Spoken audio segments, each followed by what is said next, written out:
Hello guys, so for today's video po gagawa kami ng aming homemade fried chicken. Naglagay po kami ng crispy fry at tinagdagan namin ng harina para mas lalo po siyang crispy mamaya.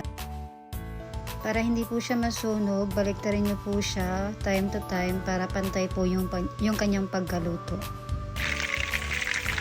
Sa habang natin ko pong maluto, pumunta ako sa aming garden sa likod at binidyohan yung kulay ng ulap, napaka-orange, napakaganda.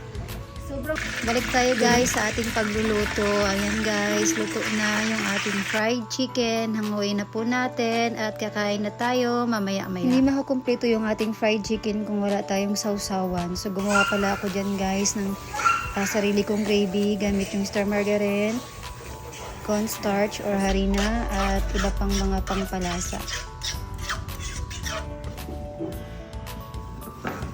Ito na guys yung aming ginawang gravy. Di namin alam kung perfect pero try lang.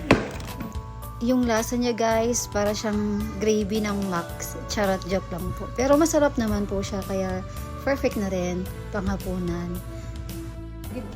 Ano oras? Pero, ito natin sa atong rice.